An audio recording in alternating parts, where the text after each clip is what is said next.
Doctor صاحب یہ بتائیے گا کہ ہم دیکھتے ہیں کہ آپ صلی اللہ علیہ وسلم نے جو ملٹری فرنٹ ہے، جو عسکری استحکام ہے، اس کو سب چیزوں پہ پریفر کیا ہے۔ بتائیے کہ مدینہ ثانی جسے ہم پاکستان کہتے ہیں، اس میں ہمیں عسکری استحکام تو نظر آتا ہے، لیکن اس تناظر میں ریاستی استحکام کی بہتر صورتحال نظر نہیں آتی۔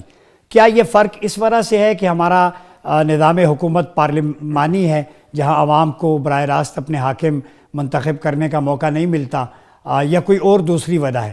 اس حوالے سے ایلیبوریٹ کریں۔ اگر یہ پارلیمنٹری فارم آف گورننس فیل ہے تو الٹرنیٹو کیا ہے؟ جیسے ڈاکٹر صاحب نے، شہیدی صاحب نے بھی وہ ساری چیزیں بیان کی ریاست مدینہ کی، تو وہ ہم پاکستان میں امپلیمنٹ کیوں نہیں کر سکتے؟ اس کا ماڈل کیسا ہونا چاہیے؟ جی ڈاکٹر صاحب، ڈاکٹر عباس صاحب بہت شکریہ، بڑے اچھے موضوع پر اچھی گفتگو چل رہی ہے۔ میں یہ سمجھتا ہوں کہ آپ نے یہ درست بات کہی کہ ہمارے ہاں عسکری حوالے سے ہم دیکھتے ہیں کہ ایک استحکام ہے، اور ہماری عسکری قوت کی جو ہے وہ قدر بھی کی جاتی ہے پوری دنیا میں، اور لوگ اس کو ریکگنائز کرتے ہیں، اس تنظیم کو اور نظم کو، اس کے اندر جو استحکام ہے اس کو۔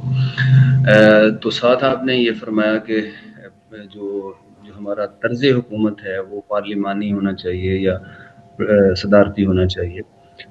تو اصل بات یہ ہے کہ دونوں طرح کے نظام آپ دیکھ رہے ہیں دنیا میں چل رہے ہیں، پارلیمانی نظام بھی ہے، صدارتی نظام بھی ہے، دونوں کے اپنی اپنی خوبیاں اور خامیاں ہیں، اور اس میں ہمیشہ اصلاح کی گنجائش باقی رہتی ہے۔ اسلام کے اگر تناظر میں دیکھیں تو وہ ہمیں کوئی اس طرح کا کوئی اسپیسیفک جو ہے وہ نظام یا سسٹم نہیں دیتا کہ آپ ضرور ہی پارلیمانی نظام قائم کریں یا صدارتی نظام بنائیں یا کوئی اور جو ہے وہ نظام ہو۔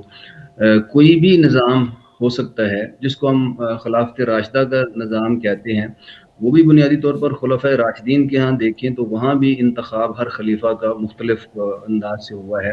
تو بیسک جو روح ہے اسلامی اصولوں کے مطابق جو نظم حکومت ترتیب پاتا ہے، اس کی جو ہے وہ شورائیت، اور جس کو آپ جمہوریت سے قریب کہہ سکتے ہیں کہ وَأَمْرُهُمْ شُورَىٰ بَيْنَهُمْ وَشَاوِرْهُمْ فِي الْأَمْرِ، یہ جو اصول اسلام دیتا ہے کہ اس میں مشاورت ہونی چاہیے پبلک کی، اور صاحب الرائے آپ اس کو کہہ لیں یا پبلک کہہ لیں، تو جو بھی سوٹیبل نظام ہو۔ ابھی بھی ہم دنیا کے ترقی یافتہ ممالک میں دیکھتے ہیں کہیں پارلیمانی نظام ہے، کہیں صدارتی نظام ہے۔ اب اگر ہم ان کے حوالے سے دیکھیں، ہم کوئی بھی نظام اپنا سکتے ہیں، یہ نہیں ہے کہ پارلیمانی فیل ہے تو صدارتی آ جائے یا صدارتی فیل ہے تو پارلیمانی آ جائے، لیکن ہم بدقسمتی سے دونوں ہی طرح کے تجربات یا اس کے قریب قریب جو ہے وہ کر چکے ہیں۔ تو اصل اسلامی جو روح ہے وہ تو ہے شورائیت کی، اس کو اپنایا جانا چاہیے۔ آمریت یا ملوکیت یا زور زبردستی کی حکومت، اس کی تو کوئی گنجائش تمام ہی مکاتب فکر کے ہاں اسلام میں نظر نہیں آتی، یا مسلم ٹریڈیشن میں ہمیں نظر نہیں آتی۔